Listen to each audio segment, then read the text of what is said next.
우리 인생을 살면서 내가 해야 할 일을 못했을 때에 후회하게 되잖아요. 그럼 우리가 후회하지 않게 하려면 어떻게 하면 될까 하는 문제를 생각하는데, 바로 후회할 수밖에 없는 인생의 마무리를 잘한 사람이, 오늘 제가 소개하고 싶은 사람이 두 사람이 있습니다. 첫 번째 사람 바로 아리마대 요셉이라고 하는 사람인데요. 아리마대 요셉은 처음 예수님을 만났어도 아마 확신이 없었는지 조금 이렇게 직접 따르지 못하고 머뭇거린 사람의 한 사람이었습니다.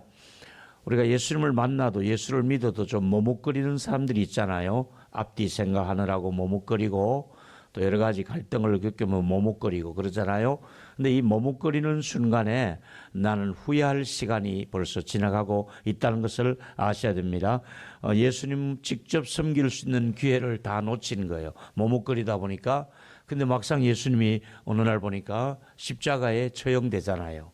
그래서 내가 더 이상 이제는 기회를 놓치면 안 되겠다. 그래서 예수님의 처형당하시는 그 자리에서 가슴에 충격을 받고, 그 다음에 이제 예수님의 시신을 달라고 요구해서 장례를 치르는 그 일에 누가 하느냐면 아리마대 요셉이 그 일을 하고 계신 거예요.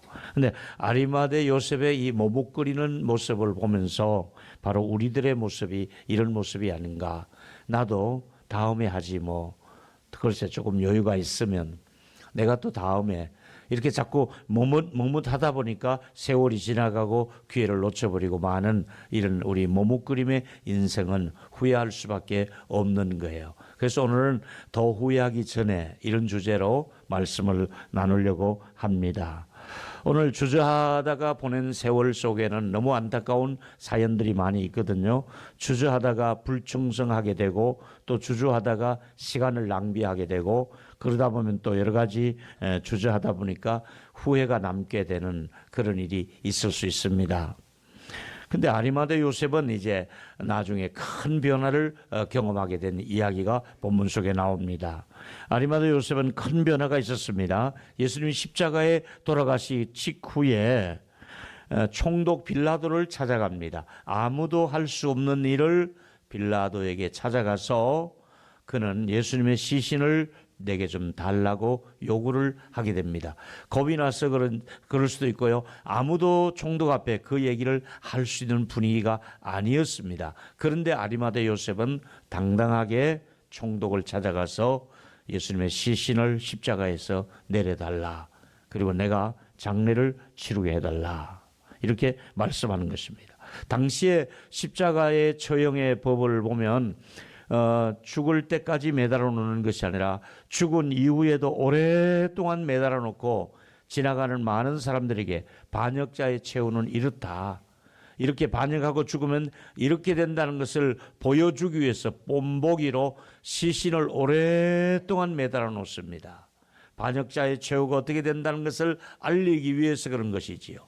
그래서 오랫동안 예수님의 십자가에서 그 피 흘리시고 그리고 운명하셔도 오랫동안 매달아 놓아야 될 이 시신을, 그래서는 안 된다. 내가 예수님을 오랫동안 저렇게 처참한 모습으로 매달리게 할 수는 없다. 빌라도를 찾아가서 내가 시신을 거두게 해 주십시오. 그 역할을 한 사람이 바로 아리마대 요셉이었습니다. 이제 아리마대 요셉은 내 모든 직위를 걸고 내 명예가 사라진다 할지라도, 내게 어떤 불이익이 온다 할지라도 나의 모든 것을 이제는 내려놓고 예수님의 장사만큼은 내가 치르겠다. 다른 사람의 시선이 어떠하든지 간에 나에게 앞으로 어떤 일이 일어나는데 그건 난 모르겠지만은 이제는 내가 더 이상 후회하지 않고 예수님 모시는 일을 내가 하겠다. 이러면서 빌라도 앞에 가서 시신을 달라고 요구한 내용입니다. 그래서 그를 참 제자라고도 얘기하고 있습니다. 다른 제자들이 할 수 없는 일을 이 빌라도 앞에 가서 아리마대 요셉이 이런 역할을 했기 때문에 그는 참 제자였다. 이렇게 말하고 있습니다. 제가 오늘 생각한 것 중에 첫 번째 얘기가 뭐냐면, 아리마대 요셉은 기회를 붙잡은 사람이라 할 수 있겠습니다. 아리마대 요셉에게 기회가 왔습니다. 그 기회를 자기의 기회로 붙잡았던 사람이 아리마대 요셉이었습니다. 이제 저와 여러분은 올해 2020년도를 살아가면서 하나님이 또 다른 기회의 장을 열어주셨습니다. 우리가 이때에 숨쉬고 있으며 이 활동할 수 있는 기회를 하나님께서 주신 것입니다. 우리가 봉사할 수 있는 기회를 하나님이 주셨고, 또 우리에게 기도할 기회를 주시기도 하시고, 전도할 기회를 주시기도 하시고, 또 내가 맡은 달란트를 봉사할 수 있는 기회를 주시기도 하시고, 또 물질을 들여서 헌신할 수 있는 하나님께 여러 가지 기회를 주신 것입니다. 부모님께 효도할 기회를 또 이렇게 명절에 또 주신 것입니다. 그렇다면은 우리 모두가 아리마대 요셉을 통해서 배워야 될 부분들이 여러 가지 있지만은 본문에서는 아리마대 요셉이 무엇을 어떻게 했는가를 살펴볼 필요가 있습니다. 아리마대를 어떻게 평가하고 있습니까? 누가복음 23장 51절에 보니까 아리마대 요셉을 이렇게 평가합니다. 읽겠습니다. 시작. 그들의 결의와 행사에 찬성하지 아니한 자가 그는 유대인의 아리마대 사람이요 하나님의 나라를 기다리는 자라. 그는 아리마대라고 하는 동네 사람인데 아주 경건한 사람이었습니다. 그는 하나님의 나라를 기다린 사람이었다고 성경은 말씀하고 있습니다. 하나님의 일을 생각했고 하나님의 나라를 기다렸다고 말하고 있습니다. 그렇습니다. 우리가 하나님의 일을 생각하고 하나님의 일에 관심을 가지고 있으면 그 사람에게 하나님이 일할 수 있는 기회를 주시는 것입니다. 하나님의 일에 관심이 있는 사람을 하나님이 보고 계시다가 그 사람에게 때가 되면 기회를 주시는 것입니다. 이 기회는 아무에게나 주어지는 것이 아니라 하나님의 일에 관심이 있는지를 보고 있다가 그 사람에게 하나님이 기회를 주시고 더 그 기회를 포착한 사람이 바로 아리마대 요셉이라고 할 수가 있겠습니다. 영적인 눈을 가진 사람은 하나님이 주시는 기회를 놓치지 않습니다. 이것은 하나님이 내게 주신 사인이다. 하나님이 내게 주신 선물이다. 이것은 하나님께 내게 주신 사명이다. 이 영적인 사람일수록 하나님이 주시는 기회를 잘 포착하는 것이 영적인 사람의 모습이라고 할 수가 있겠습니다. 지금 아리마대 요셉은 이제까지는 내가 머뭇거리며 살아왔고 숨어서 예수를 믿었고 예수님을 섬기되 멀찌감치 뒤에서 그냥 있는 듯 없는 듯 그렇게 지내왔지만은 더 이상 내가 후회하지 않겠다. 그래서 한 발 앞으로 나섰던 사람이 아리마대 요셉이었습니다. 그래서 아리마대 요셉은 예수님의 시신을 달라고 했고 깨끗한 세마포로 예수님의 시신을 싸서 니고데모가 가져온 향유를 거기에서 넣고 그래서 예수님의 시신을 잘 정리해서 새 무덤 속에다가 예수님의 시체를 갖다가 누였습니다. 자, 현재 우리들이 살아갈 때 하나님께서 여러분에게 사연은 있겠지만은 어쨌든 영적인 시각을 가지고 살아가시면 올해도 하나님께서 저와 여러분에게 좋은 그런 기회를 하나님이 허락해 주시고 그 기회를 잘 선용할 수 있는 저와 여러분이 되기를 소원하겠습니다. 기회를 잘 선용하는 것이 올 한 해를 주신 하나님의 뜻이 그 속에 담겨 있다 이 말입니다. 그런데 하나님께서 어떻게 기회를 주시느냐고요?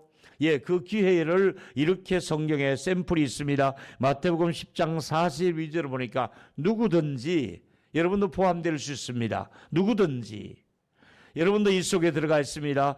제자의 이름으로 작은 자에게 냉수 한 그릇이라도 주는 자는 결단코 내가 상을 잃지 않겠다.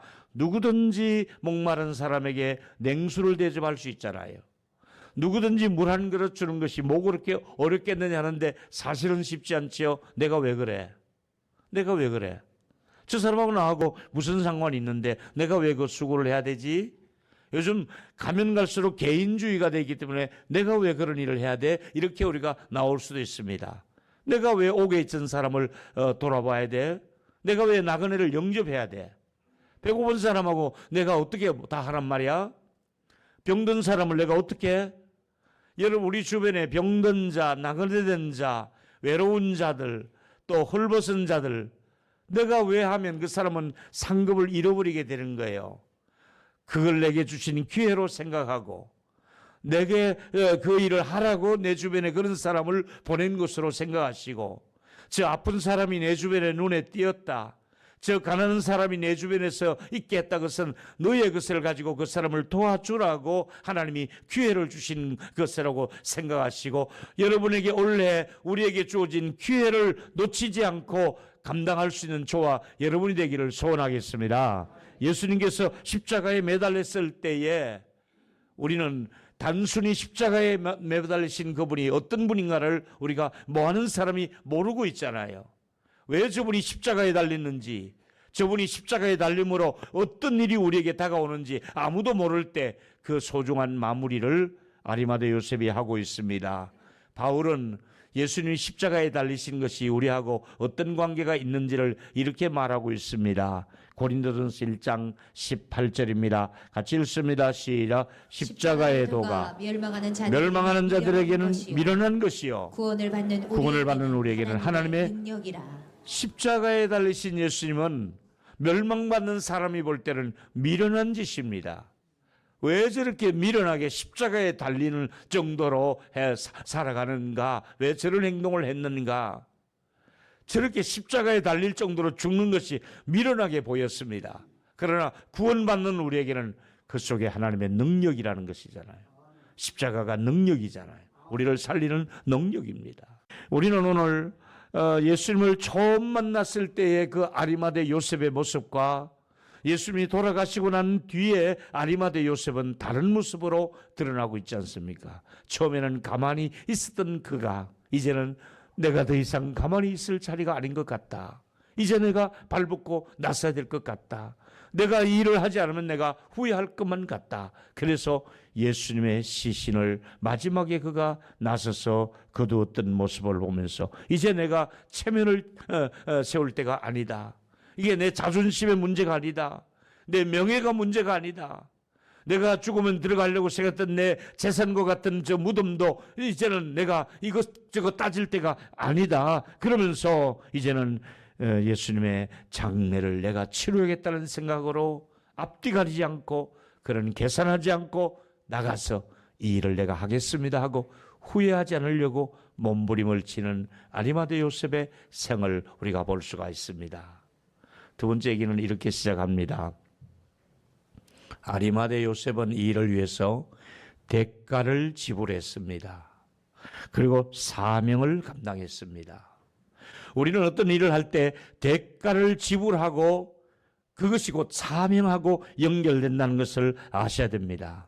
아리마대 요셉은 정말로 멋진 대가를 그가 지불했습니다. 후회하지 않은 인생을 살려고 말입니다.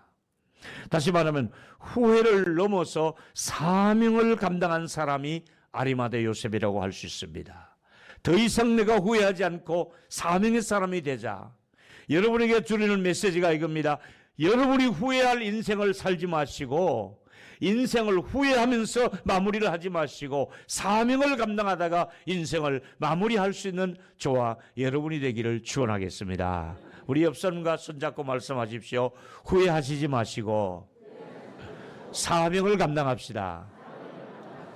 한 번 더 후회할 인생을 살지 마시고 사명을 감당합시다. 할렐루야. 그렇습니다.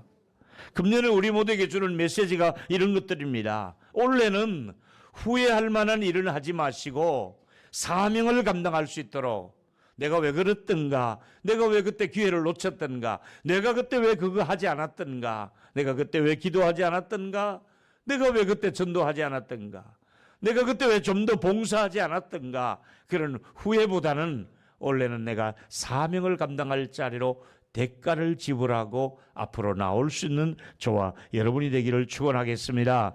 그러면 삶의 우선순위를 먼저 정하셔야 됩니다. 그리고 하나님이 기뻐하시는 일을 먼저 하리라.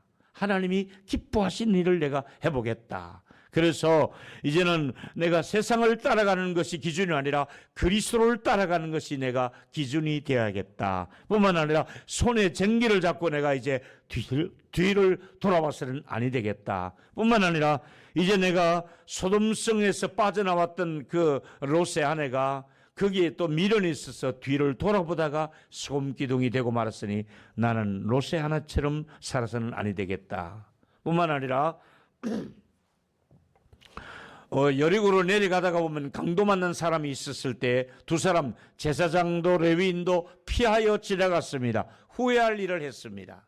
우리는 여기서 선한 사마리아인처럼 후회하지 않도록 대가를 지불하잖아요. 나귀에 태우고 응급처치를 하고 거기다가 또 이렇게 주막에 부비를 주면서 더 그 사람을 간호해달라고 부탁하면서 선한 이웃이 되어주는 후회하지 않는 인생을, 사랑을 실천하는 인생을 얻어 살아가지 않습니까? 세 번째 얘기는 한 사람 더 소개합니다. 여리고의 삭개오는 후회하지 않으려고 애썼던 사람이잖아요. 그렇게 살아온 사람이잖아요. 삭개오가 그대로 예수를 만나지 않았더라면 그냥 그 인생은 그 누구에게도 주목받지 못했을 거예요. 그런데 예수님 딱 만나자마자 삭개오의 삶은 완전히 변화가 된 사람 중에 한 사람이지요. 여러분 아시는 대로 여리고의 삭개오는 예수님 오신다는 말씀을 듣고 가슴이 아마 설레있던 것 같아요. 그리고 사람들이 생각보다 너무 많이 모여 있으니까 얼굴을 볼 수가 없다는 것을 알고 멀찌감치 예수님이 저쪽에서 오시는 것을 보고 나무 위에 올라간 거예요. 키가 작은 그가 나무 위에 올라가서 예수님을 내려다보고 있었던 것이지요. 그때 삭개오야 내려오너라 하는 말씀을, 예수님의 말씀을 듣게 됩니다. 여기서 우리가 한번 삭개오의 입장을 생각해 보십시다. 삭개오가 내려오라 했을 때 어떤 행동을 합니까? 급히 내려와서 내가 너희 집에 유하여야겠다는 말씀을 할 때 삭개오는 어떻게 합니까? 같이 읽어보겠습니다. 누가복음 19장 5절과 6절입니다. 시작. 예수께서 그곳에 이르사 쳐다보시고 이르시되 삭개오야 속히 내려오라. 내가 오늘 내 집에 유하여야겠다 하시니 급히 내려와 즐거워하며 영접하거늘. 급히 내려와서 어떻게 즐거워하며 영접했습니다. 한번 이렇게 생각해 보셨습니까? 갑자기 저희 집에 오시려고 하면 어떡합니까? 저희 집에 지금 아무것도 준비된 게 없는데요. 아직 세탁물 걷은 것이 막 걷지도 않고 개지도 않고 거실에 막 그냥 있는데요. 냉장고에 아무것도 없는데요. 아직 청소도 한 번도 해놓은 것도 없는데요. 막 양말 자국 막 여기저기 흩어져 있고 집안이 엉망이 돼 있는데 갑자기 오시려고 그러면 어떡합니까? 예수님 다음에 오시면 안 되겠습니까? 그렇게 하지 않겠어요? 예수님 그만두고 제가 오늘 예배 마치고 고사님 집에 나 들릴래 하면 아무도 준비 안 됐는 목사님 안 그러겠어요? 내 민낯을 보여드리기 부끄러워서 나 화장도 안 했는데 오시면 어떡해요? 잠옷바람으로 있는데 오시면 어떡해요? 그럴 거 아니겠어요? 근데 어떻게 합니까? 삭개오는 급하게 모신 거예요. 그것도 즐거움으로 모신 거예요. 우리 집에 오신다고요. 막 전라도 말로 하면 얼마나 좋은 거 막 어찌 볼까? 어쨌을까? 막 좋아하면서 모시고 가서 음식을 대접하는 거예요. 그리고 한 발 더 나가는 거예요. 삭개오가 19장 8절 보실까요? 삭개오가 서서 주께 여짜오되 주여 보시옵소서. 이제 내 소유의 절반을 가난한 사람들에게 다 나누어 주겠습니다. 혹시 누구에게 내가 속여서 좀 이렇게 좋지 않은 방법으로 취한 것 있으면 제가 120% 갚는 것이 아니라 제가 4배로 갚겠습니다. 엄청난 삭개오의 인간 변화가 일어난 거예요.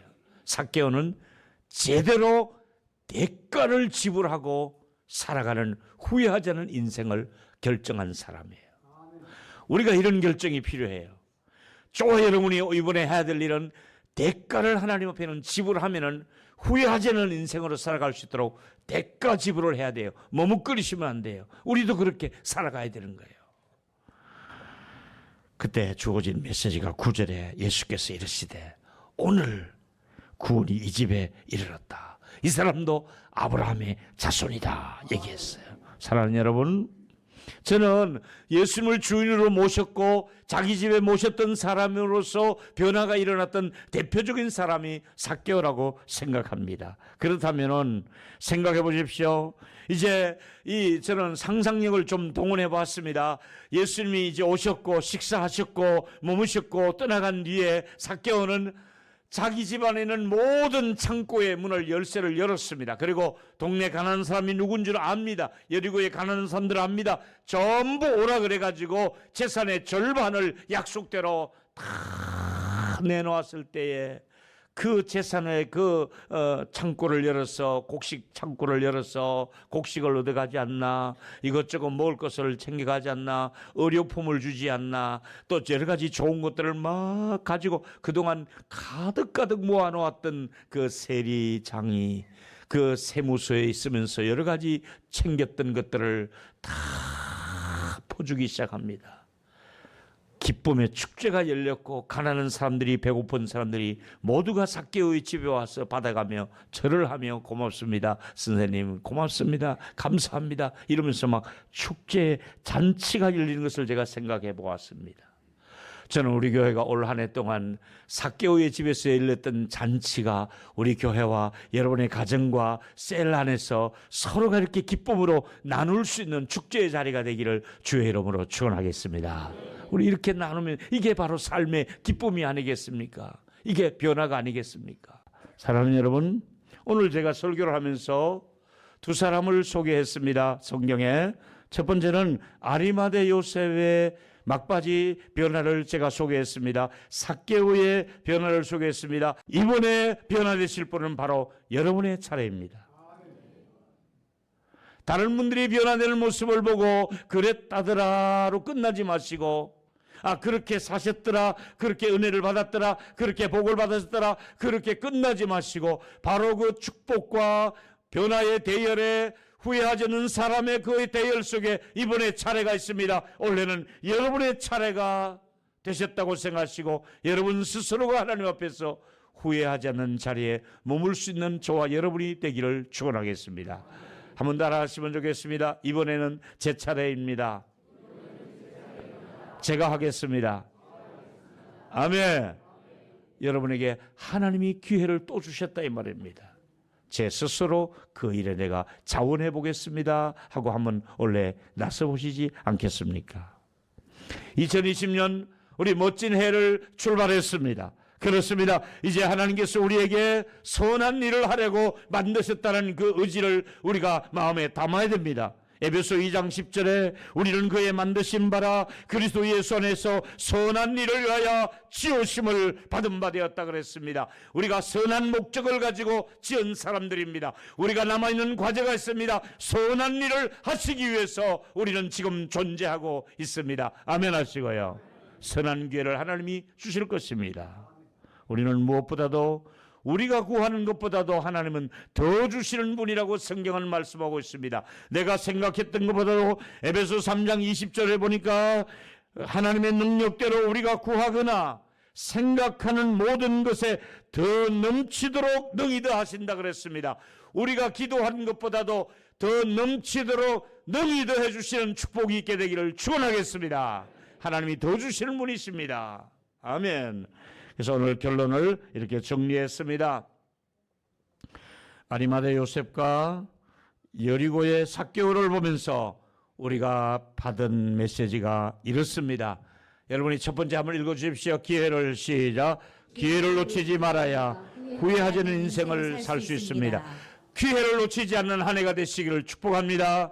선한 일 할 수 있는 기회, 봉사할 수 있는 기회, 기도할 수 있는 기회, 전도할 기회를 주시고 이번 명절에 가족과 함께하는 기회를 또 주시는 것입니다. 함께 하시며 선한 역사를 이루어가시기를 바라고요. 두 번째, 대가를 지불해야 됩니다.